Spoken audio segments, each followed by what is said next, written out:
Hey, Trojan family, what's going on? Welcome back to the USC LAFB show here on the LAFB network. I'm your host, Ryan Dyrud. I wouldn't call it breaking news because we've known for what feels like 2 weeks now, but officially, we can move on. Gary Patterson officially announced as the defensive coordinator of the USC Trojans. Now, hasn't necessarily been officially announced by the team yet, but all the major reporters out there, national and local, have announced it as official. So this is now done. We can move on. The Trojans have their DC. Now, obviously, the next piece of business is looking at how many and hopefully all of the remaining staff will be retained. So that will be kind of the next little piece of business. But from everything we're hearing, it is likely, not guaranteed, but likely that everyone will be retained. That is the direction that I think things are going. So as I've said before, it looks like the meeting with Sean Nua went well. So, hopefully we'll hear more on that. Or if we don't hear anything, obviously it went well. Coach Henne, the big question for him, honestly, is going to be the NFL. If NFL teams come calling, that will be the one snag or the one that we will have to kind of hold our breath for, if you will. Now, I can't see him. I think regardless, I know he wanted to be the DC. I'm sure felt he was ready, as many people did. So I'm sure he's disappointed in that, but I don't think it's one of those like he's pissed off and wants to leave. So I don't think he would leave unless it was for a promotion. Like, I don't think he would go back to the NFL just to be a D-line coach again. I think he's happy at USC, seeing this through with this team. And as I've been saying all along, I really believe a hire like Patterson, when I talked about it 2-3 weeks ago, when you bring in a Gary Patterson, or even when I was talking about Pete Carroll, or even some of these older DCs, it was like, hey, this is an opportunity of a guy that has done this before, so you have the experience, but can really bring along someone like a Coach Henne to eventually take over as the future DC one day. So I really do believe that's kind of the natural plan in place. Now, obviously, Gary Patterson's got a job to do and get this defense ready to roll, but some of that's going to come with it is obviously tutoring and mentoring your own personal staff to eventually potentially take over one day if Gary Patterson either decides to retire or wants to cut his teeth again as a head coach one more time. So with Henne, we'll see. But as I said, I only see him moving on if like an NFL team offers a defensive coordinator position. I don't see him leaving to be a defensive lineman, but never say never. I'll see if I can reach out and see where his head's at. But I'm sure ready to get back to work and get on this. We've talked about the linebacking position. Rob Ryan is moving to more of an analyst position, while Mike Eckler, who is the special teams coordinator, will also be the linebacker coach. So that's probably aside from the DC, but that is a pretty big change right there. So that we'll see how that plays out. But I think that's the best of both worlds. You get to keep the mind of Rob Ryan, who has just a litany of knowledge, but you're now getting Mike Eckler to be the true kind of voice in the room for the linebackers, a room that really did not progress the way that needed to last year, and is a really important room this year to make that jump. Got to see the jump from Des Stevens. Got to see the jump from Jaden Walker.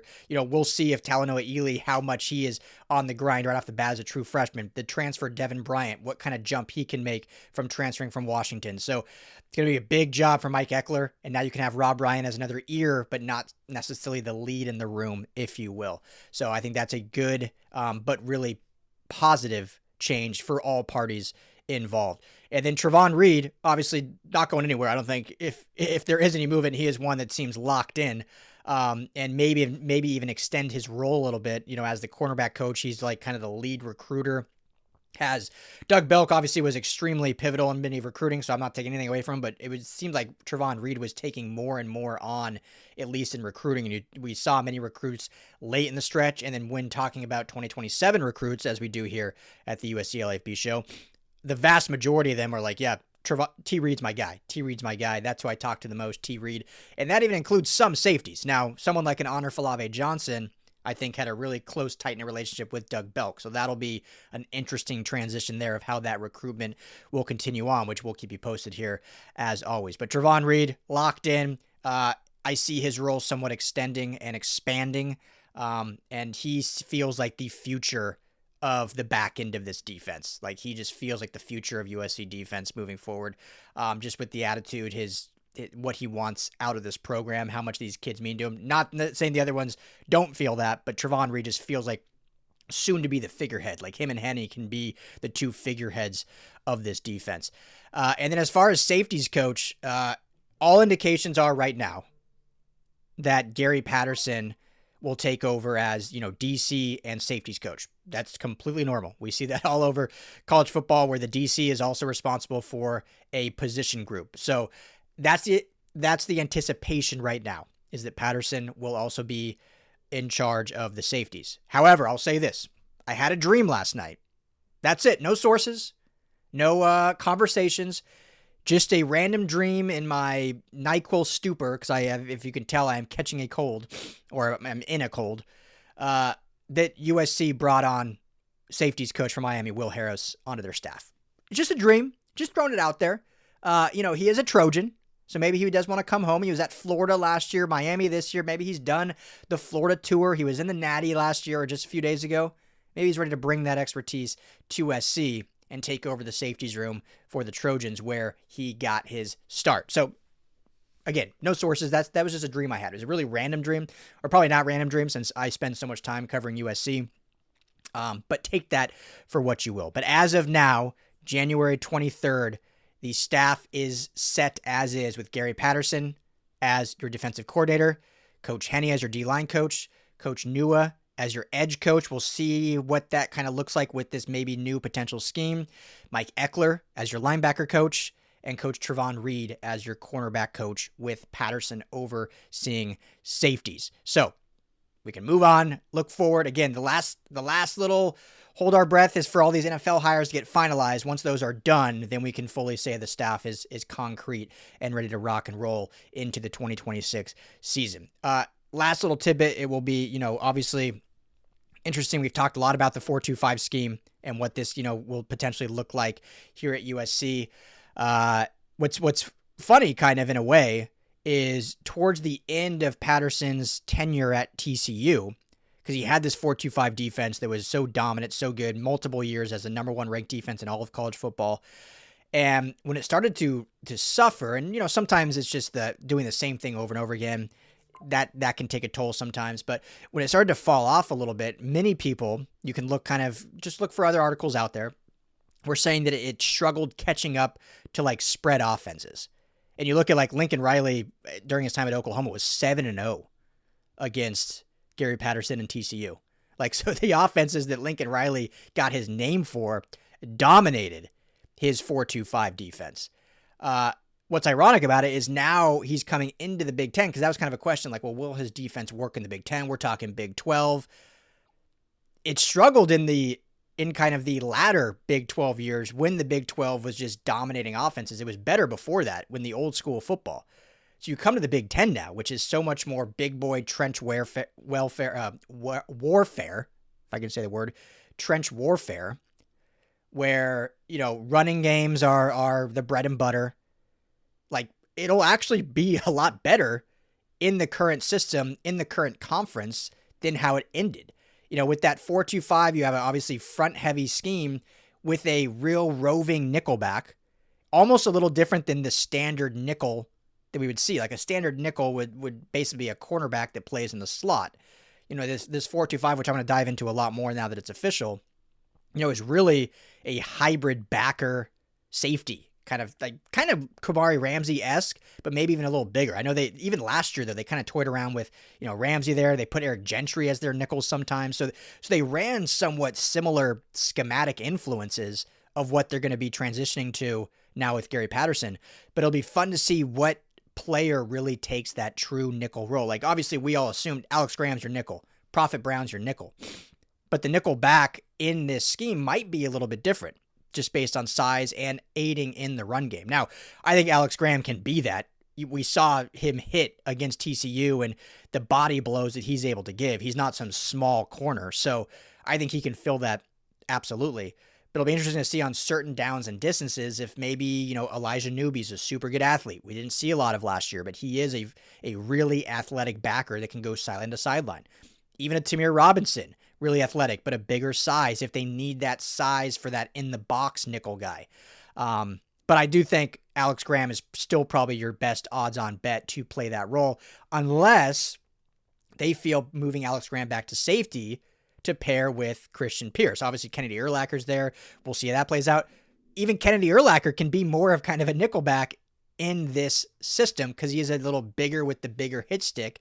So maybe we'll see Urlacher more in the nickel box safety hybrid role with Alex Graham dropping back to safety. So it's going to be fascinating to see how this plays out. I'm excited to see how the personnel groupings and packages look.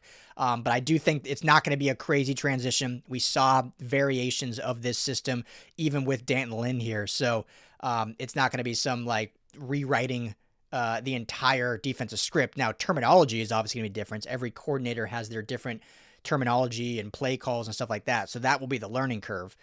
But the key will just be getting this installed quickly in the spring so then everyone's just not thinking and just playing fast and downhill from the fall onward. And that's going to be how quickly they can implement that will be integral to having a quick start to the season. So that's that. Gary Patterson, your new defensive coordinator at USC. Now that it's official, I know we talked about it a ton, but let me know in the comments how you're feeling. Are you fired up? Are you bummed? Are you disappointed? It really feels split. I think there's a lot of people that say, hey, good hire. This is a big boy hire. The guy that's done that, we'll maybe not elated about it, but, it's a good hire. And there's those that think it's just terrible. Guy's been out of football for 4 years, blah, blah, blah, blah. So let me know what you guys think. I've said many times, I think it's a good hire. I don't think it's like a slam dunk home run. Oh my gosh, unbelievable hire. I definitely don't think it's a bad hire. As long as you keep the rest of the staff intact, then you accomplish your goal. You get a veteran, it's called defenses for 40 years, and you kept your staff virtually intact. So that will be the big key.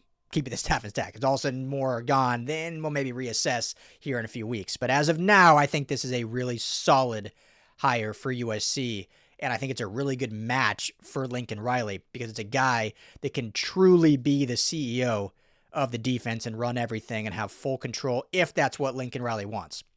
Lincoln Riley can be the CEO of the whole team, but hey, when it comes to prepping and everything, Gary Patterson, you were a head coach for 22 years. You know what you're doing. You can handle that side of the ball. I'll handle offense. We'll obviously get together and do everything as a team aside from that. But I think this will be a really good move for a pivotal year 5 that is really CFP or bust, which I'll be talking about later today. So appreciate your family. Hit that like and subscribe button. And as always, fight on.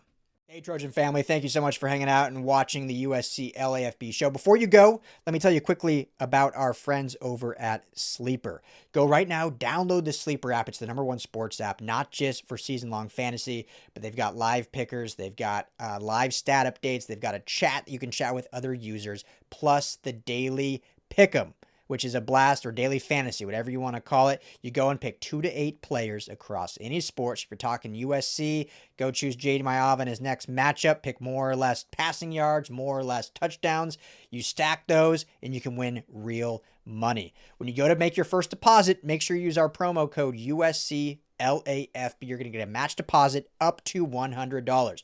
Put in $100, you get $100 free to play with from Sleeper. Put in $10, they'll match you that $10, so now you're sitting at $20 to play with. But also, right now, for any new users, no deposit required. You get $20 free entry. You can stack both. You can get the $20 for free. Go make a deposit. Use USC LAFB, and now you've got a bunch of free money to play with right there on the Sleeper app. Check it out, Trojan family, and when you do, tell them the guys at the USC LAFB sent you.